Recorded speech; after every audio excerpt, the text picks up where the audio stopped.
Innal hamdalillah nahmaduhu wa nasta'inuhu wa nastaghfiruh wa na'udzu billahi min shururi anfusina wa min sayyiati a'malina. Ma yahdihillahu fala mudilla lahu wa may yudlil fala hadiyalah. Asyhadu an la ilaha illallah wahdahu la syarika lah wa asyhadu anna Muhammadan abduhu wa rasuluh. Allahumma salli wa sallim wa barik ala nabiyyina Muhammadin wa ala alihi wa sahbihi ajma'in. Wassalamu taslima katsira tsumma amma ba'd. Jamaah sekalian yang dirahmati dan dimuliakan Allah, alhamdulillah pada kesempatan sore hari ini kita bisa kembali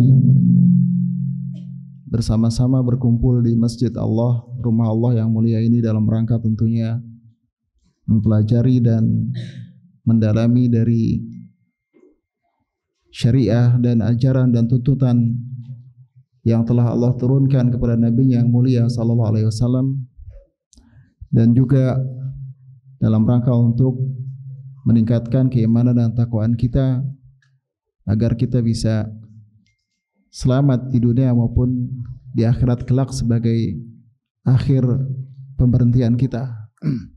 Jamaah sekalian dirahmati dan dimuliakan Allah, seperti yang sudah kita akan agendakan ya, pada kesempatan kali ini kita akan mencoba untuk bersama-sama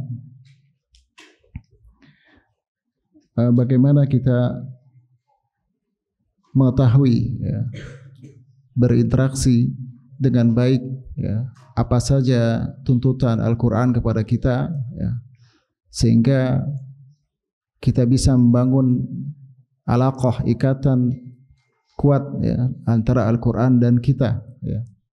Di mana Al-Quran telah sendiri menyebutkan tentang ciri-ciri orang-orang yang beriman, bahwa innamal mu'minuna alladzina idza dzukirallahu wajilat qulubuhum wa idza tuliyat ayatuhu zadatuhum imana wa ala rabbihim yatawakkalun. Bahwa orang-orang yang beriman itu adalah orang-orang yang idza dzukira, apabila dia diingatkan tentang Allah ya, tentang ayat-ayat Allah, tentang larangan-larangan Allah ya, maka dia cepat ingat, merasa takut walaupun dia belum melakukan larangan tersebut ya. Langsung segera dia takut, wajilat. Kemudian apabila dia dibacakan ayat-ayat Al-Quranul Karim, zadathum imana, akan bertambah keimanannya. Berbeda dengan orang-orang kafir, dia semakin benci ketika dibacakan Al-Quranul Karim ya. Nah, jangan sampai ini terjadi kepada kita ya. Kita dibacakan Al-Quran tidak ada yang bertambah ya. Mungkin tidak berkurang tapi juga tidak bertambah. Walaupun orang-orang kafir dia bertambah benci, bertambah kekurangan, wala yazidu zalimina illa khasara. Khasara karena dia merugi, karena dia tidak bisa menjadikan Al-Quran itu pelajaran, tidak bisa mendapatkan petunjuk dari Al-Quranul Karim. Karena apa? Dzalika bi'annahum karihu bima anzalallah. Karena dari awal dia sudah memiliki rasa kebencian terhadap Al-Quranul Karim. Oleh karena itu yang harus dipupuk yang pertama kali adalah keimanan kita kepada Al-Quranul Karim ya. Bagaimana seseorang dikatakan beriman kepada Al-Quranul Karim ya. Yang pertama ya, ini modal ya. Sebelum seorang dia berinteraksi dengan Al-Quran, maka modal awalnya dia harus beriman kepada Al-Quran ya. Baru setelah itu dia akan bertambah keimanannya di atas keimanan ya. Jadi pertama dia harus beriman kepada Al-Quran. Bagaimana dia beriman kepada Al-Quran? Beriman kepada Al-Quran yaitu dengan tasdikon ya, dengan membenarkan bahwa Al-Quran kalamullah ya. Al-Quran adalah kalamullah. Apa maksudnya? Membenarkan bahwa Al-Quran itu bukan perkataan makhluk, bukan buatan makhluk ya. Nah, kalamullah hakikian ya, maksudnya kalam secara hakikat. Allah berbicara dengan ayat-ayatnya per huruf, dengan suara dan dengan huruf. Ini keyakinan Ahlus Sunnah dan keyakinan para salaf kita terdahulu. Nah, kita harus meyakini sepenuhnya. Ini termasuk dari sifat Allah, yaitu sifat kalam. Maka Al-Quran adalah kalamullah. Yakini sepenuhnya, membenarkan sepenuhnya. Yang diturunkan kepada nabinya yang mulia, ya, Muhammad sallallahu alaihi wasallam. Ya. Jadi Nabi sallallahu alaihi wasallam dia adalah orang pilihan, ya, yang mengemban risalah, membawa kalam Allah, kitab terakhir, yaitu kitab Al-Quranul Karim. Ya. Berarti Nabi adalah pembawa wahyu bil haq, ya, dengan kebenaran, ya, tidak mendustakannya. Artinya apa yang dibawa Nabi sallallahu alaihi wasallam itu adalah kebenaran yang mutlak, yang tidak boleh kita ragukan dan juga kita dustakan. Ya, tidak ada di dalam Al-Quran itu kebatilan satu huruf pun juga. Ini keyakinan yang sifatnya i'tiqadiyah. Karena seperti yang kita ketahui, yang namanya iman itu ada yang tasdik, ya, dalam bentuk i'tiqadi, ya, dalam hati, qalbi, ada yang dalam bentuk lisan, dan juga dalam bentuk perbuatan.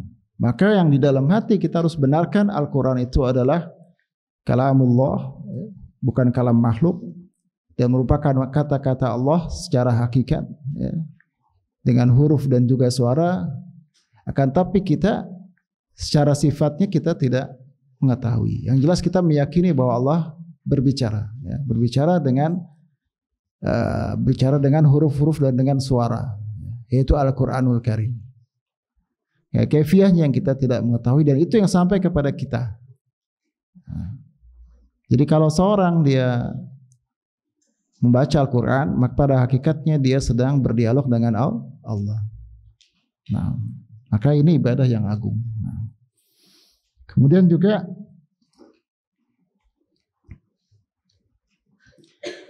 meyakini bahwa Al-Quran mahfud ila yaumil qiyamah. Ini masih berkaitan dengan i'tiqad, ya, keyakinan i'tiqad dia Al-Quran adalah terpelihara, terjaga sampai hari kiamat, ya, dan dia adalah kitab terakhir sampai Allah tentukan batasnya, ya, sampai Al-Quran nanti dicabut menjelang hari kiamat. Al-Quran sudah dicabut, ya, sehingga tidak ada lagi hidayah, petunjuk bagi manusia. Ada yang mengatakan dicabut dari dada-dada, ya, dengan disebutnya para ahli ilmi, atau dia cabutnya dada-dada manusia dari Al-Quran sehingga tidak ada lagi penghafal Quran. Ada yang mengatakan Al-Quran ya hilang, memang hilang sama sekali. Ini penafsiran para ulama. Dan kita meyakini selama itu belum terjadi, maka selama itu juga Al-Quran tetap terpelihara dan terjaga. Ya. Terjaga artinya penulisannya, ya, kemudian juga maknanya itu tetap terjaga, penafsirannya itu tetap terjaga. Nah, nanti pembahasannya lebih lanjut ada insyaallah ta'ala. Kemudian membenarkan apa lagi? Membenarkan ma akhbarallah. Membenarkan apa yang Allah kabarkan. Karena Al-Quran adalah kabar dari Allah tabaraka wa ta'ala. Ya. Kabar dari Allah tabaraka wa ta'ala. Apakah kabar itu masuk akal atau tidak masuk akal? Karena itu bukan patokan, ya. Ya, bukan patokan untuk membenarkan. Ya. Bukan patokan untuk membenarkan secara langsung, ya. Nah, imma yang isinya berupa perintah ataupun larangan, ya, kabar-kabar yang berupa perintah ataupun larangan dari Allah. Jadi ketika kita membaca Al-Quran itu sudah hadir dalam keyakinan hati kita bahwa kita semua hendak mengakui, ya, dan menerima akan kebenaran dari Al-Quranul Karim, ya, bersiap untuk menjalankan apa yang Allah katakan di dalam Al-Quranul Karim. Seperti seorang misalnya sedang siap menerima perintah dari atasannya. Nah, itu yang terjadi dengan Al-Quran. Kemudian adapun iman secara qauli, ya, dengan perkataan adalah mengatakan ma yadullu ala imanihi bil Quran, tasdiquhu bima anzalallahu min dzalik. Itu mengatakan sesuatu yang menunjukkan bahwa kita mengimani Al-Quran. Artinya apa yang di dalam hati itu harus ditunjukkan dalam kata-kata. Kalau kita membenarkan Al-Quran, ya kita harus tunjukkan dalam kata-kata Al-Quran itu benar. Enggak ada yang bisa menyamai kebenarannya. Enggak diam saja. Nah, gitu. Harus dengan kata-kata. Jika ada orang yang berkata-kata yang menyelisih Al-Quran, maka kita harus mengatakan kata-kata yang menunjukkan akan keyakinan kita terhadap Al-Quranul Karim. Ya, kalau kita tidak mampu, paling tidak kita ingkari dalam hati, atau menyampaikan kepada orang lain yang kita rasa bisa mendengarkan apa yang kita sampaikan. Jadi harus ada kata-kata yang menunjukkan akan kebenaran Al-Quranul Karim, yang menunjukkan akan kebenaran keyakinan kita dalam hati. Kemudian iman bil amal, yaitu dengan ittiba hadil Quran, ya, dengan mengikuti petunjuk-petunjuk Al-Quran itu dengan amalan. Artinya apa yang disebutkan di Al-Quranul Karim, maka kita akan ikuti dalam bentuk perbuatan. Setelah keyakinan dalam hati kita, oh ini Al-Quran benar, tapi itu harus dibuktikan dengan perbuatan, bukan hanya sekedar pembenaran, ya. Jadi pembenaran kemudian menerima, karena ada orang kafir banyak yang dia membenarkan Al-Quran tapi tidak menerima dengan meyakininya, ya, sebagai sebuah keyakinan, apalagi dia amalkan. Jadi amalan kita harus sesuai dengan Al-Quranul Karim, itu menunjukkan akan apa yang kita yakini dari Al-Quranul Karim. Nah, ini kurang lebih ya secara garis besar, ya, seorang dikatakan minimal dia beriman kepada Al-Quran, dia harus mengimani hal tersebut. Berdasarkan keyakinan dia membenarkan bahwa Al-Quran itu kalamullah. Kemudian juga dia meyakini di dalam dirinya bahwa Al-Quran ini akan terjaga sampai hari kiamat, ya, sampai batas yang ditentukan oleh Allah Tabaraka wa Ta'ala. Kemudian juga dia membenarkan semua dan tidak mendustakan apa yang disampaikan atau isi dari Al-Quranul Karim. Tidak ada yang dia pungkiri satu huruf pun dari Al-Quranul Karim. Kemudian juga secara perkataan juga dia mengatakan apa yang sesuai dengan apa yang dia benarkan, ya, tidak menyelisihi apa yang dia benarkan. Artinya sesuai antara perkataan dan keyakinan. Kemudian dalam perbuatan juga harus sesuai, yaitu dengan mengikuti Al-Quranul Karim, berpegang teguh dan menjadikan dia hukum, tahkim, menjadi dia hakim, menjadi penentu dari setiap permasalahan yang sedang kita alami. Nah, ini modal dasar, ya, seseorang ketika dia beriman kepada Al-Quranul Karim. Nah, ini tentunya menunjukkan bahwa kitab ini adalah kitab yang sangat mulia. Ya, seorang tidak dikatakan dia mengimani Al-Quranul Karim jika dia masih menganggap ada perkataan yang sama atau bahkan lebih dari Al-Quranul Karim. Terus bagaimana kita selanjutnya setelah kita mengimani Al-Quran, agar Al-Quran ini semakin tumbuh dalam hati kita menjadi Rabi al-Qalbi, jadi penyejuk, sebagai pelipur lara, ya, menambah keyakinan kita, akan meninggikan derajat kita, ya, banyak keutamaan Al-Quranul Karim, ya. Para ulama telah menyebutkan kepada kita, ya, berapa hal, ya, yang perlu kita perhatikan ketika kita berinteraksi dengan Al-Quranul Karim. Yang pertama adalah ta'zim wa ta'addub bihi.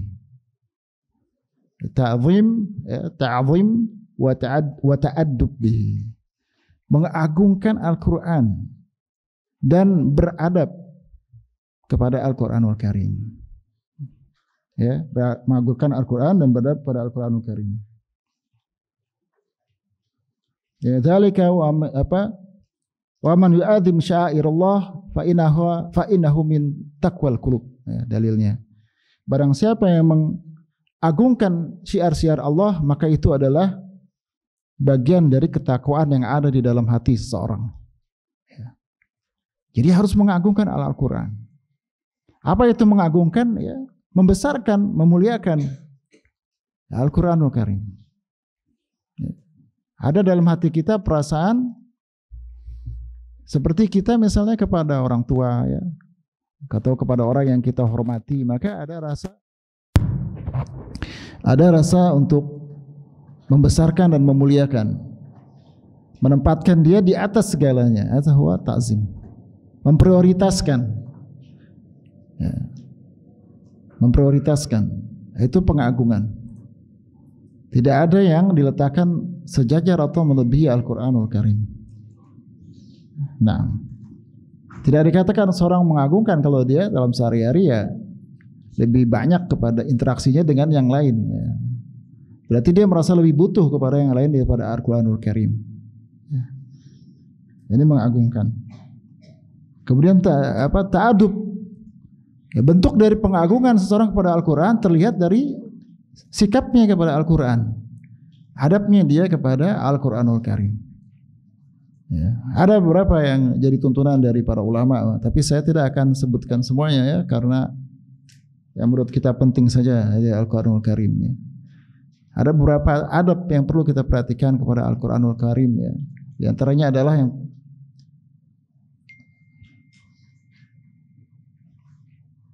muhafazatuhu minat talaf. Kita harus menjaga Al-Quran dari kerusakan. Ya, mushaf itu yang kita pegang, ya, mushaf, ya, bukan terjemahan atau yang ada di HP. Itu harus dijaga, jangan sampai rusak. Ya, sebagian ulama melarang, ya, di Imam Nawawi juga dicoret-coret gitu, banyak-banyak. Ya, kalau itu antum harus pisahkan. Atau ditaruh di dekat yang basah atau apa sehingga dia bisa rusak, atau dekat api. Bentuk pemuliaan kita kepada Al-Quran jangan taruh sembarangan, ya, sehingga bisa merusak Al-Quranul Karim. Dijaga, jangan sampai hancur gitu, ya. Nah, kemudian juga la tadau fawqahu syai'. Jangan meletakkan di atas Al-Quran sesuatu apapun juga. Buku lain misalnya, kalau bisa buku lain di bawah Al-Quran. Nah, minuman atau apa, ya, tempat pensil taruh di atas Al-Quran. Ini bukan mengagungkan dan bukan adab yang baik menurut para ulama terhadap Al-Quranul Karim, ya. Atau meletakkan dia lebih rendah daripada kita. Ini juga menurut para ulama bukan sikap yang beradab kepada Al-Quranul Karim, ya. Saya lihat ada beberapa masjid naruh Al-Qurannya mungkin biar gampang dibaca, tapi ketika sholat dia posisinya hampir di bawah, ya, di lantai. Ini kurang beradab. Bagaimana seorang mengagungkan Al-Quran? Dia turun itu dengan perjuangan, ya, sampai-sampai malaikat, kalau Allah telah berfirman semua malaikat pingsan, nggak ada yang bersisa di langit itu kalau ayat turun. Sampai kemudian baru Jibril bangun membawa firman Allah tabaraka wa ta'ala. Kemudian sampai sini kita taruh di lantai. Subhanallah. Padahal malaikat aja pingsan sekalian. Gunung kalau ada Al-Quran hancur, ya, gunung, ya. Nah, kita taruhnya sembarangan. Ini sikap tidak memuliakan. Maka wajar Al-Quran tidak membekas kepada diri kita karena kita tidak mengagungkan. Nah, kemudian juga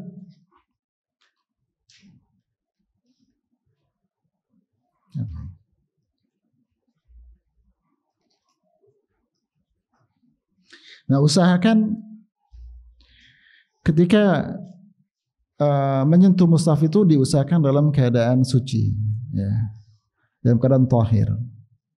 Ketika menyentuh mushaf, ya, tentunya di sini ada perbedaan di kalangan ulama, tapi bahkan ada yang mengatakan ini ijma bahwa hukumnya wajib bahkan, ya, ketika megang Quran dalam keadaan suci. Syekh bin Baz juga mengatakan yang sama, itu yang saya tahu fatwa beliau.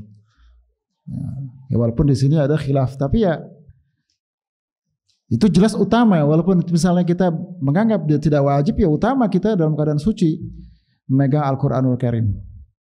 Nah, adapun melafadzkannya ini beda ya, melafadzkannya ini boleh, tidak dalam suci. Tapi kalau megangnya usahakan megang mushaf itu, ya mushaf ya, yang bukan ada tulisan yang lain itu dalam keadaan suci. Kemudian juga jangan menjadikan Quran itu tempat senderan misalnya, tempat bertele atau apa. Nah, ini jangan menjadikan Al-Quran tempat bosan. Bukan itu dia turun ya, bukan buat digituin Al-Quran itu turun. Bukan buat mengganjel, bukan buat senderan. Ini salah satu bentuk sifat yang tidak mengagungkan dan tidak beradab kepada Al-Quranul Karim.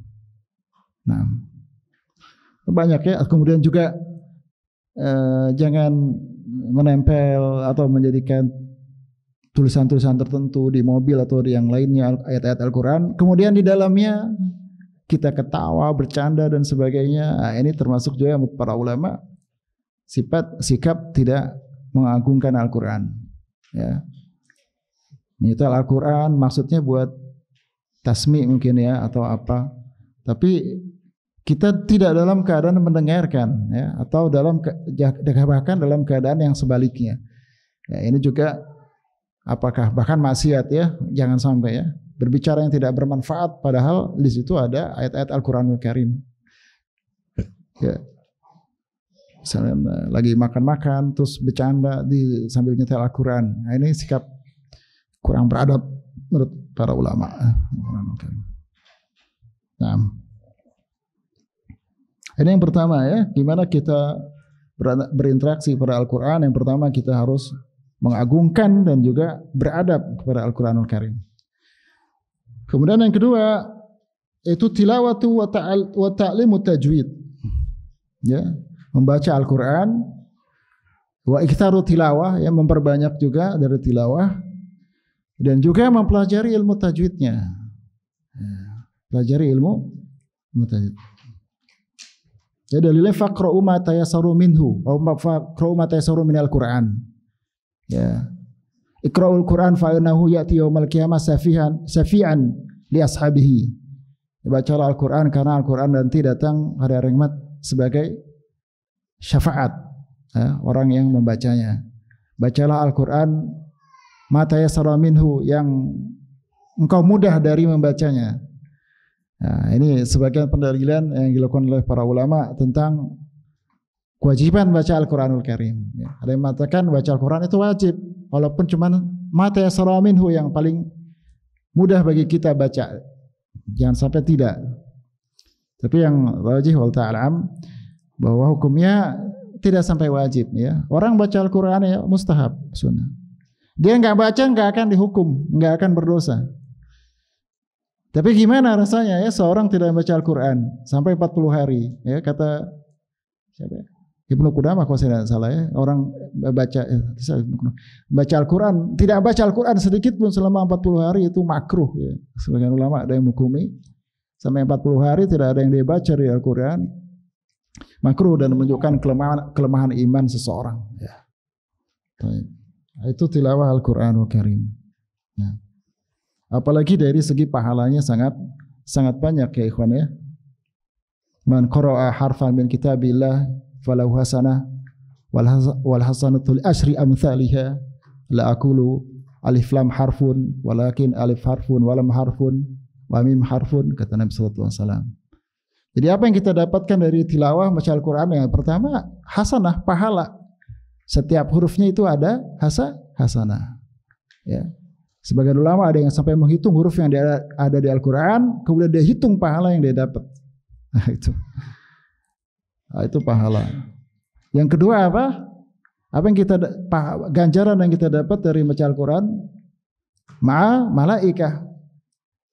Ya, al-mahir bil Quran ma'al safarah al-kiram bararah. Yang mahir dalam Al-Quran, dia akan bersama malaikat ya, yang mulia dan berbakti. Dia bersama malaikat, kata para ulama, dikarenakan dia kedudukannya nanti di akhirat bersama malaikat, atau dia disifati dengan sifat yang sama malaikat. ya, karena malaikat ini menyukai Al-Qur'anul Karim, maka dia disifati dengan sifat yang sama dengan malaikat. Nah, kemudian orang yang yatata'ta fasyakun alaih, orang yang terbata-bata, susah bacanya, salah-salah, ya, lagi belajar, ya, maka dia dapat falahu ajron, dia dapat 2 pahala. Apa pahala 2 tersebut? Pahala tilawah dan pahala qadar masyaqqah. Semakin dia susah, dia bacanya semakin besar, dia dapat pahalanya. Jadi nggak ada yang rugi, jemaah sekalian dirahmati dan muliakan Allah Taala. Baca Al-Quran, walaupun terbata-bata, susah, syakun alai, berat, baca Al-Quran. Itu pahalanya ya. Jadi pertama dapat hasanah, kedua bersama malaikat kalau dia mahir, yang ketiga berat sekalipun dia dapat 2 ganjaran pahala tergantung kadar kesulitannya. Ya. Jangan semakin bosan kalau susah baca Al-Quran, harusnya semakin semangat. Kemudian ta'lim tajwid, ya, belajar tajwid. Ya, tajwid Al-Quran. Ilmu ada bagaimana biar baca Al-Quran dengan baik dan benar. Haqqo tilawah. Sebaik-baiknya bacaan. Waratilil Qur'ana tartila, ya, dan baca Al-Quran itu dengan tartil. Ya. Hanya saja ulama berbeda pandangan tentang ini. Apa yang dimaksud dengan apa hukum belajar tajwid? Ya. Belajar tajwid hukumnya fardu kifayah. Jadi kalau ada orang yang sudah bisa atau menguasai ilmu tajwid, maka kewajiban tersebut gugur dari yang lainnya. Tapi kalau di suatu tempat tidak ada yang bisa ilmu tajwid, maka semuanya berdosa. Harus ada yang belajar ilmu tajwid. Adapun membaca itu mempelajari ilmu tajwid, tapi membaca dengan tajwid, ya, ulama berbeda.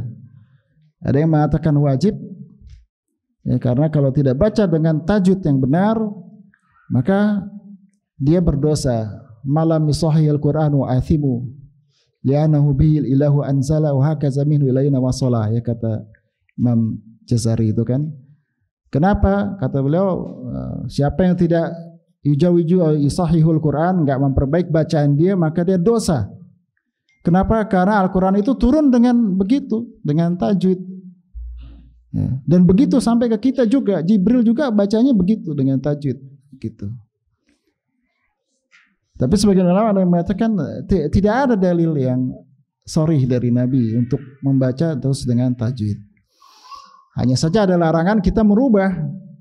Oleh karena itu ulama ada yang bagi 2 hukumnya. Ada hukum yang syar'i, ada yang sanai. Ya.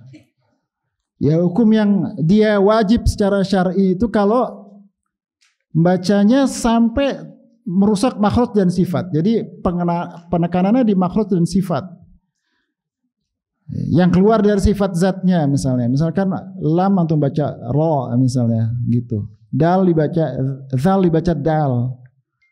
Sod dibaca sin. Nah, ini merusak. Yang merusak binanya dan juga maknanya. Ini yang berdosa. Maka wajib membaca Al-Quran dengan makhraj dan sifat yang dengannya kita terbebas dari lahan kesalahan yang merusak bina dan makna. Nah, jangan sampai kita baca surat Al-Fatihah shinnya dia apa? Atau sirato dibaca shirato, dibaca sin. Dibaca sin masih ada riwayat. Dibaca shin, baca shin enggak ada riwayatnya. Nah, ini kan bahaya kalau di salat. Karena kalau sholat dia bacaan yang lahan kemudian merusak maknanya, ini bisa membatalkan, ya, kalau maknanya. Jadi gitu ya. Yang wajib itu menurut yang saya pandang, yang saya ikuti adalah yang apabila itu bisa merusak binanya, yaitu hurufnya atau harokatnya, atau bisa merusak maknanya. Adapun yang misalnya ikhfanya kurang sedikit, yaitu ya sifat hamesnya kurang ketika sakin, ketika sukun, maka yang seperti ini tidak sampai berdosa. Tapi tentunya tidak diragukan lagi, membaca Al-Quran dengan baik dan benar, ini efeknya besar ke diri dia dan juga akan mendapatkan ganjaran yang besar atas Al-Quran.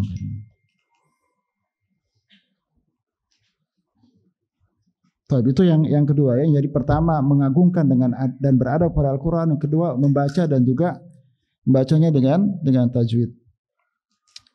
Kemudian yang ketiga istima' wa insat. Ya. Istima' ya, mendengarkan Al-Quran dan juga diam. Fa idza quri'a al-Qur'anu fastami'u lahu wa ansitu la'allakum turhamun. Ya, jika dibacakan Al-Quran kepada kalian, dengarkan. Wa ansitu dan diam, jangan ngobrol. Kenapa la'allakum turhamun? Semoga kalian dirahmati, karena ketika dibacakan Al-Quran di situ, maka di majelis itu akan dipenuhi dengan rahmat Al-Quranul Karim. Ya. Dan istimewa ini terutama bagi orang yang kesulitan membaca, ini penting ya, mendengar penting, karena dari dengar nanti dia bisa membaca. Ini kaidah juga ditalakikan gitu ya. Dia banyak mendengar, semakin banyak dia dengar akan semakin bagus ketika dia mengucapkan. Sederhana sebenarnya ininya metodologinya ya. Banyak mendengar, kemudian banyak mengulang. Banyak mendengar, banyak mengulang. Nah, istimewa ini hukumnya dianjurkan, ya, dianjurkan. Allah Taala yang lebih tepat ya, dianjurkan, ya. Mustahab. Nah, tapi berbeda dengan sama ya, as-sama' dan istima' itu beda. Ya, kalau istima' ini dia dengan niat dan tujuan. Kalau kita lagi jalan-jalan, maka kemudian kita kedengaran Al-Quran, ini bukan istima' namanya ya. Maka ini enggak jadi masalah. Yang jadi masalah kalau kita kemudian sudah istima', kemudian kita tidak mau dengar atau berpaling. Nah, ini sifat seperti ini ya, bukan sifat seorang mukmin ya. Bahkan ini dipermasalahkan oleh sebagian ulama. Jadi usahakan istima', benar-benar memang kalau ingin dengar. Begitu juga misalkan kita dengar ayat-ayat sajadah, ayat-ayat sujud tilawah ya. Kalau kita tidak istima', ya tidak apa-apa, tidak terkena syariat sujud tilawah. Tapi kalau istima', niat benar-benar dengar, baru itu terkena syariat untuk sujud tilawah.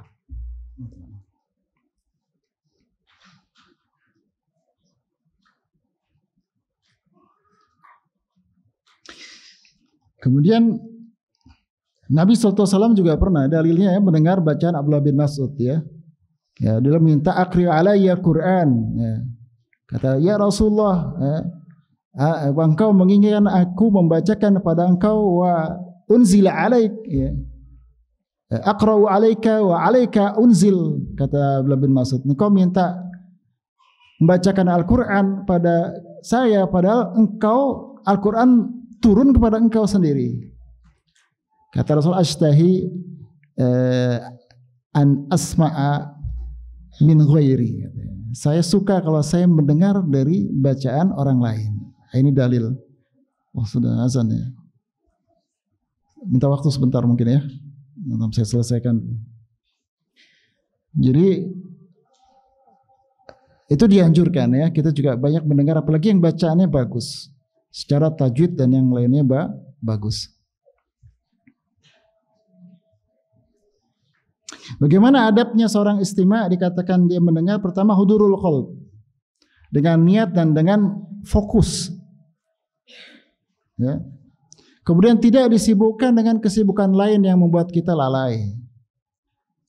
Nah, kesibukan lain yang membuat kita lalai dari mendengarkan Al-Quranul Karim. Supaya apa? Supaya tadi la'alakum turhamun, supaya mendapatkan rahmat dari Allah Taala. Maka dengarkan dengan baik jika dibacakan ayat-ayat Al-Quranul Karim. Kemudian yang selanjutnya, yang keempat, itu tadabur wal amal bihi. Ya, yang bagaimana kita bisa berinteraksi dengan baik dengan Al-Quran. Selanjutnya adalah tadabur, ya, kitabun unzila ilaika mubarakun liyadabbaru ayatihi wa yatadzakkaru liulil albab. Di surat Shad itu. Ia adalah kitab yang diturunkan kepada engkau wahai Muhammad. Apa alasannya diturunkan? Liyadabbaru ayatihi, agar engkau dan juga pengikutmu mentadaburi dari ayat-ayat Al-Qur'anul Karim. Ya, mentadaburi ayat-ayat Al-Qur'anul Karim. Biasanya azan dulu apa gimana? Biasanya azan dulu apa gimana? Hah? Azan dulu.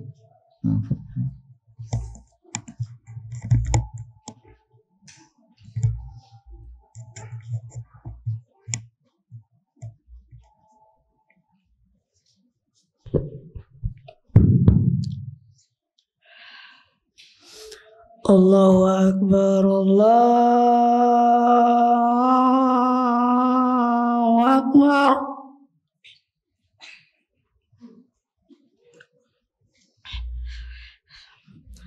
Allahu Akbar, Allahu Akbar.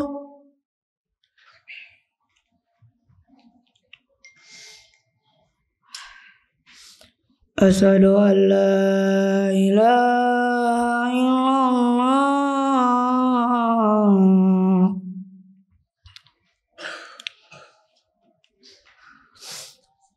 Asyhadu an la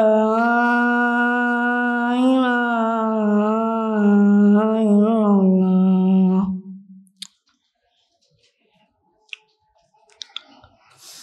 Asyhadu anna Muhammadar Rasulullah.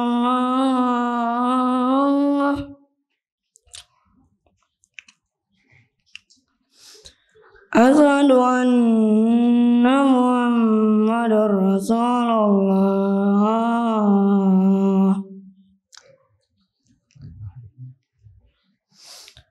Hayya 'alas shalah.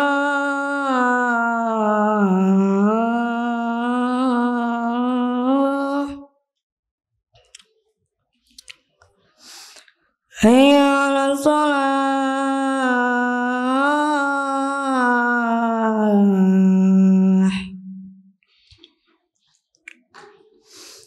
Hayya 'alal falah.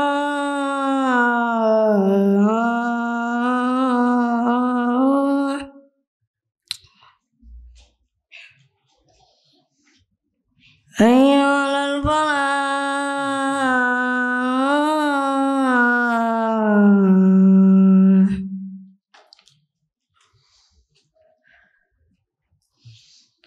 Allahu Akbar, Allahu Akbar. La ilaha illallah.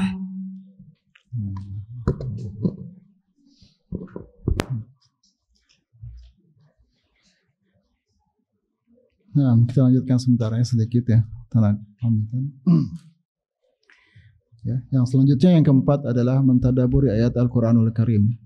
Ya, afala yatadabbaruna Al-Qur'an am ala qulubihim aqfaluha. Apakah mereka tidak memperhatikan, tidak mentadaburi Al-Qur'anul Karim? Apakah dalam hatinya itu ada akfalnya, ada gemboknya, sehingga hatinya tidak bisa mentadaburi ayat-ayat Al-Qur'anul Karim. Ya. Maka Allah Tabaraka wa Ta'ala mengatakan alasan kenapa Al-Quran turun adalah untuk tadabbur. Ya. Adapun apa makna tadabbur, sudah pernah saya sampaikan kalau tidak salah ya. Nah, tadabbur artinya secara bahasa dia adalah melihat kepada dabaru syai', ya, bagian akhir dari sesuatu, ya, atau bagian belakang sesuatu. Maka yang dikatakan dia tadabbur, dia memperhatikan bukan saja sekedar apa ada yang di ayat itu, tapi juga apa yang ada di belakang dari ayat tersebut, yaitu tadabbur. Ya. Untuk apa? Agar dia bisa mengambil pelajaran dan hikmahnya. Ya.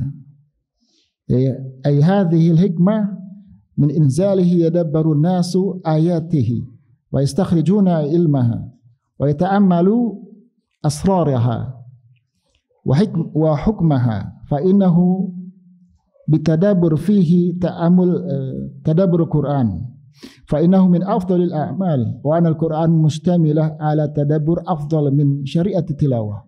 Jadi di sini disebutkan seorang yang membaca Al-Quran dengan tadabbur, yaitu dia memikirkan hikmah-hikmah dalam Al-Quran, memperhatikan makna-maknanya, ya, menghayati, kemudian ya ada tuh fikir fiha, mengulang-ulang, ya, merenungi ya dengan berulang-ulang dari ayat-ayat yang dia baca.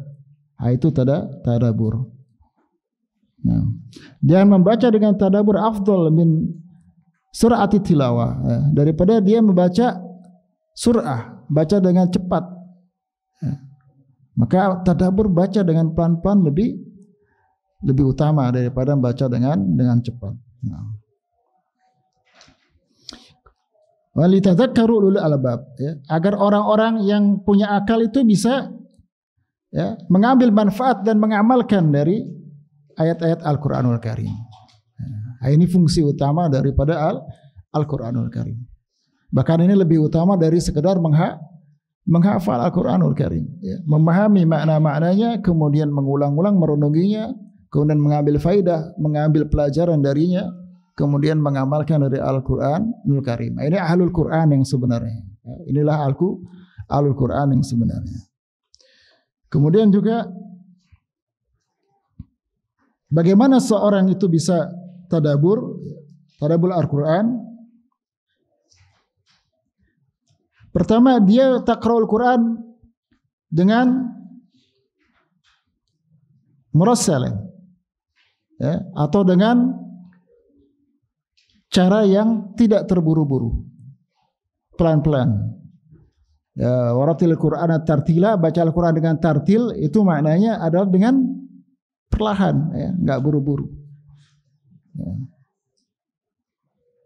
Kemudian jika dia berlalu padanya ayat-ayat di situ ada tasbih, maka dia bertasbih. Ya, bagaimana caranya dia bisa mentadabbur? Ya, setelah dia tahu makna tadabbur, yaitu merenungi ayat-ayatnya, ya harus pelan-pelan. Kalau buru-buru dia nggak akan punya waktu yang cukup untuk merenungi ayat-ayat Al-Quran. Ya. Kemudian yang kedua, kalau ada ayat-ayat bicara tasbih, maka dia bertasbih. Kalau ada ayat bicara tentang permintaan, doa di situ, maka dia berdoa dengan doa itu sambil merenungi makna-maknanya. Nah, kalau di situ ada ayat tentang ta'awudz, surat An-Nas misalnya, Al-Falaq, itu ta'awudz, maka dia berta'awudz dengan ayat-ayat tersebut. Nah, ini namanya tadabbur. Jadi dia baca dengan perlahan sambil merenungi makna-maknanya. Kemudian kalau ada tasbih, dia bertasbih, sabbahallahi ma fis samawati wa ma fil ardi wa huwal azizul hakim, dia bertasbih, yusabbihulillahi ma fis samawati wa ma fil ardi, bertasbih, sabbih isma rabbikal a'la, dia bertasbih. Kemudian dia menemukan doa-doa di situ, Rabbana atina fid dunya, Rabbana zalamna anfusana, dia ikut berdoa dengan doa tersebut. Itu namanya tadabbur. Kalau di situ ada ta'awudz, perlindungan, maka dia pun berlindung dengan apa yang dia baca dari Al-Qur'anul Karim. Nah. Kemudian selanjutnya adalah yang kelima, tahali bima ja'a fihi minal Qur'an, ya, minal akhlaq wal adab. Menghiasi dirinya dari apa yang ada dari Al-Qur'an. Dari apa? Dari adab dan akhlak. Maka Nabi kana khuluqul Quran, kata Bunda Aisyah radhiyallahu anha, bahwa Nabi itu adalah akhlaknya adalah Al-Quran. Di Al-Quran banyak ya akhlak anak kepada orang tua, akhlak orang tua kepada anak. Nabi gimana Nabi Ibrahim memanggil anak-anaknya dengan sapaan yang halus. Kemudian Nabi Ibrahim menjamu tamunya, ya, yang para malaikat waktu itu. Banyak adab-adab ini. Ketika kita baca di situ ada adab dan akhlak, maka kita hiasi diri kita dengan sesuai dengan apa yang ada dalam Al-Quranul Karim. Kemudian yang selanjutnya, dan ini yang terakhir ya, yang terakhir baru menghafalnya dan mengajarkannya, ya, menghafalkan dan mengajarkan Al-Quranul Karim, ya. Dan, bagi setiap muslim dianjurkan dia menghafalkan Al-Quranul Karim, dan sudah disebutkan keutamaan menghafal Al-Quranul Karim. Dan juga hukumnya sama. Apakah setiap orang wajib menghafal Quranul Karim? Ya tidak. Ya, pendapat yang rajih, ya, tidak harus wajib menghafal. Nah, kecuali dari surat yang dibaca dari sholat, ya, itu yang kadar wajib, ya. Sebagian ulama, adapun Al-Fatihah wajib karena berkaitan dengan sholat. Begitu juga surat-surat yang dia baca dalam sholatnya. Nah, ini Ibnu Hazm juga mengatakan ada ijma di situ, tapi mungkin harus ditinjau kembali, ya, tentang perkara tersebut, ya. Kemudian juga memurojaahnya agar tidak lupa dari ayat Al-Quranul Karim. Sampai-sampai ulama berbeda pendapat. Ada yang mengatakan dosa besar kalau orang sudah hafal dia ansa, dia lupakan. Beda lupa dan melupakan, ya. Dia lupakan. Ada yang mengatakan itu dosa tapi dosa kecil. Ada yang mengatakan tidak berdosa jika lalainya karena kesibukan yang berkaitan dengan ilmu syariat atau kewajiban-kewajiban lainnya.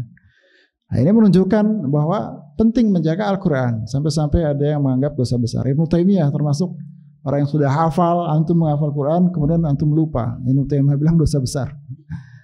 Ya. Begitu juga di sebagian mazhab Syafi'i, ya, mengatakan dosa besar. Nah, jadi jangan sampai dilupakan. Tapi kalau itu karena dia sibuk dengan perkara-perkara yang berkaitan dengan agama atau perkara-perkara wajib lainnya, maka itu tidak sampai kepada dosa besar. Wallahu taala alam. Mungkin ini saja yang saya bisa sampaikan di kesempatan di kesempatan sore hari ini, ya. Dan semoga bermanfaat, ya. Jadi yang penting bahwa pertama dia harus beriman dulu kepada Al-Quran, ya, supaya bisa berfaedah Al-Quran. Kemudian dia harus mengagungkan dan beradab kepada Al-Quran, kemudian membacanya dan membaca dengan tajwid, ya, dan mempelajari ilmu tajwid, ya. Ya, hukumnya fardu kifayah. Kemudian juga istima, ya, meminta mendengarkan Al-Quran, ya. Kemudian diam ketika Al-Quran diperdengarkan. Kemudian tadabbur dan beramal dengannya, ya. Di mana para sahabat itu kalau baca Al-Quran la yujawizuna asra ayatin, ya, jika dia ta'alamu asra ayatin, belajar 10 ayat, la yujawizuna asra al-ukhra atau al-akhar, dia tidak melewati, ya, masuk ke 10 ayat yang lainnya sampai dia mengamalkannya. Ini interaksi para salaf dulu, ya. Yang disebutkan Abu Rahman As-Sulami, 10 ayat dia pelajari, dia amalkan. Enggak masuk ke 10 ayat lagi sampai dia mempelajarinya dan mengamalkannya.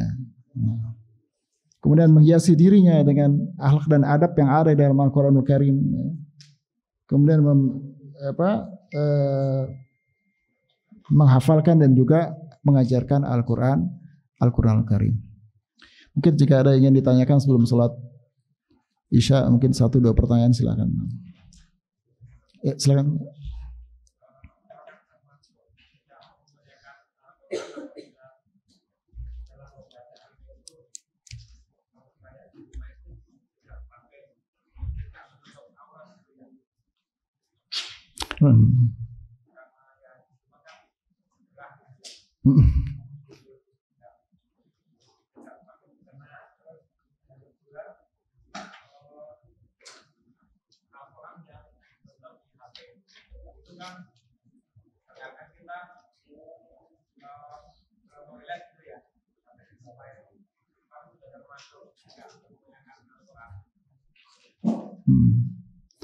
Mengenai ibu-ibu, apakah sebagian ulama memang di beberapa kitab mereka mengatakan bahwa harus dengan menutup aurat, ya.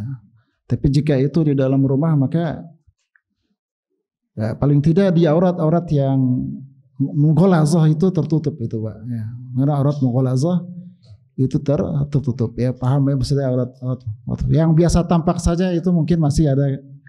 Wallahu ta'ala alam, ya, mungkin masih bisa itu diringankan, tapi ya memang utamanya tertutup. Tapi kalau itu menyulitkan, maka laisa fi dini min haraj. Allah tidak memiliki kesulitan di dalam agama kita. Tapi usahakan kalau tidak ada masalah ya kita pakai adab dengan Al-Qur'anul Karim dan tidak perlu berlebih-lebihan dalam masalah ini.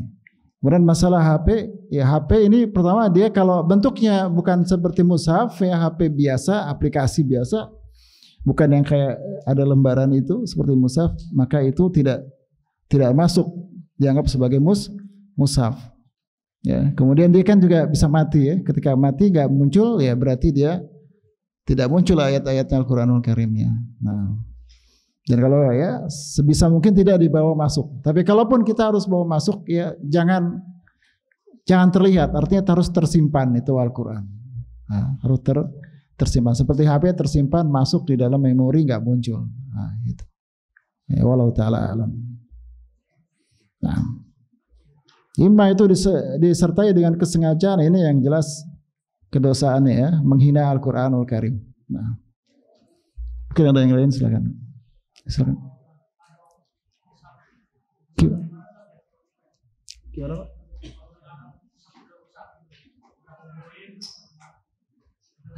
Sebagian besar ulama bilangnya ya tidak dipakai lagi ya. Masih dipakai enggak Pak? Sebagian ulama bilang dibakar. Tapi ada ulama lain juga yang bilang lebih baik ditanam.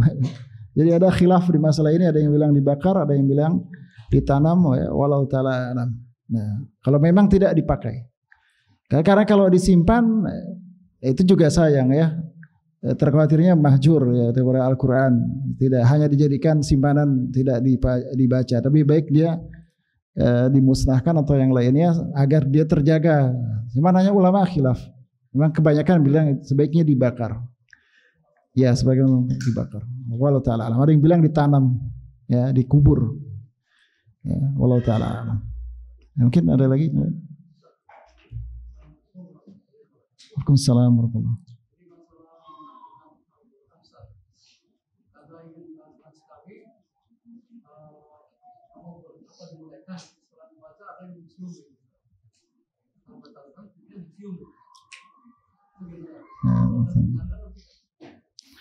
Ya, tidak ada dalil khusus, itu yang pertama. Jadi kalau itu dianggap ada dalil khusus itu yang jadi masalah. Tapi kalau itu kembali ke umum saja, ya mengagungkan Al-Quran, ya, tidak jadi masalah. Yang jadi masalah itu kan menganggap itu ada keutamaan atau dalil khusus. Setiap perbuatan-perbuatan yang masuknya ke umum kita jadikan khusus, atau yang jadi khusus kita umumkan. Ya, baca Al-Quran di hari tertentu, ya tidak jadi masalah. Ya, baca Al-Quran kapan aja. Tapi kita menganggap ada waktu khusus, cara tertentu yang khusus dari baca Al-Quran, ini yang jadi masalah. Bapak baca Al-Quran satu napas, nggak jadi masalah. Tapi kalau Bapak anggap itu ada keutamaan khusus, yang jadi masalah keutamaannya. Jadi kalau kita melangkah mengagungkan, kita cuma Al-Quran, walau ta'alam diamalkan oleh sebagian ulama. Ya, walau ta'alam. Di perkara-perkara seperti ini kita waspadai. Tapi yang jelas menghinakan Al-Quran, kita menciumnya, tapi kita mendurhakainya, menyelisihinya. Ini yang jadi parah ya. Jangan sampai kita sibuk dengan menciumnya, mengapakan, tapi kenyataannya kita menyelisihi apa yang di dalam isinya. Karena tadi sudah disebutkan ya, harusnya kita mentadaburi dan mengamalkannya, bukan malah bermaksiat kepada Al-Qur'anul Karim. Wallahu ta'ala alam. Mungkin ada yang berbeda, mungkin ada yang bilang itu tidak boleh karena mungkin khawatir ya. Khawatir menjaga itu menjadi dianggap ada kekhususan tertentu dan dianggap terlalu berlebih-lebihan. Wallahu ta'ala alam. Tapi kalau di kitab ulama itu ada ya, seperti itu ada memang. Nah, ada yang lain? Silakan.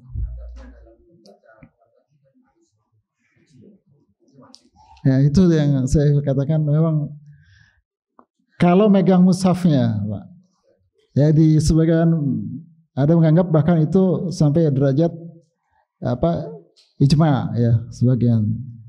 Tapi sebagian lain mengatakan tidak. Nah, Syekh bin Baz termasuk yang mengatakan wajib ya, mushaf ya, membaca dari mushaf itu dengan dalam keadaan suci. Ya. Tapi kalau tidak pakai mushaf, maka itu tidak apa-apa. Nah, itu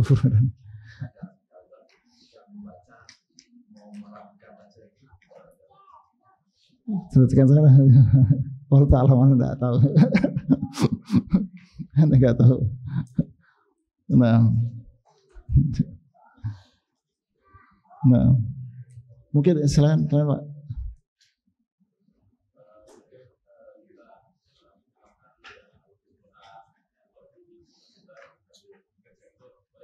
Sambil kerja.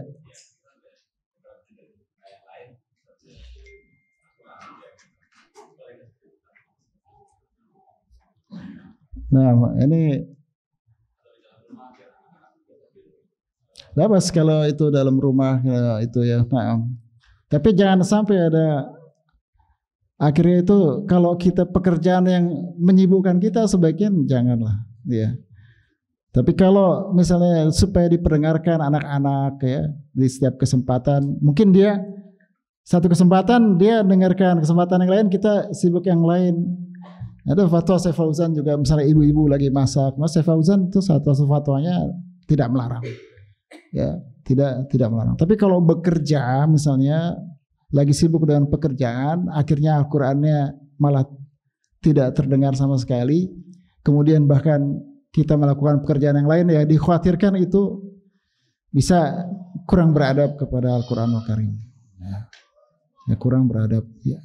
Atau kalau misalnya di motor kita kan, ini nggak jadi masalah. Atau lagi nyetir kendaraan, tidak masalah. Ya. Tapi kalau ada pekerjaan yang butuh konsentrasi, ya, itu sebaiknya ditinggalkan terlebih dahulu, Pak. Wallahu ta'ala alam. Ya. Ya.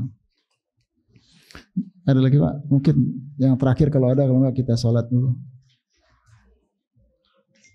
Cukup ya Pak ya, mungkin. Nah, jadi ini kelihatannya simpel sederhana, tapi silakan dipraktekkan Bapak sekalian. Mungkin akan lebih pengaruh Al-Quran itu kepada kita. Selama ini kita mungkin Al-Quran nggak terlalu banyak pengaruhnya karena kita bacanya kurang peduli. Ya, mulailah kita belajar baca Al-Quran yang baik. Kemudian tidak mentadaburinya, tidak mempelajarinya ayat per ayat. Itu terlalu banyak, maksud saya dengan kesibukan yang lain, ya, pelajaran-pelajaran yang lain. Memang seorang dia mempelajari ilmu syar'i itu lebih utama dari dia membaca Al-Quran, ya, atau apalagi menghafal. Tapi bukan berarti ditinggalkan. Kalau orang yang dia belajar ilmu syar'i, thalabul ilmi, pelajaran pertama kali bagi dia adalah Al-Quran. Adapun pelajaran-pelajaran yang wajib mungkin iya, pelajaran-pelajaran wajib dari syariat, akidah itu lebih utama. Tapi bukan berarti ditinggalkan. Ya, orang yang katanya Ahlus Sunnah dan yang lainnya, dia sibuk belajar syar'i yang lain, tapi dia lupa Al-Quran. Padahal Al-Quran adalah induk dari akidah dan juga ilmu syar'i tersebut. Jangan sampai ini malah berseberangan. Ya, jangan sampai kita terbina, terdidik dalam posisi yang berseberangan. Dulu para ulama melarang ya seorang belajar yang lain sebelum dia belajar Al-Quranul Karim. Ya, bicara Al-Quranul Karim. Mungkin ini saja yang bisa saya sampaikan kesempatan sore hari ini, di malam ini. Semoga bermanfaat bagi saya pribadi dan yang lainnya. Subhanakallahumma wa bihamdika asyhadu an la ilaha illa anta astaghfiruka wa atubu ilaik. Assalamualaikum warahmatullahi wabarakatuh.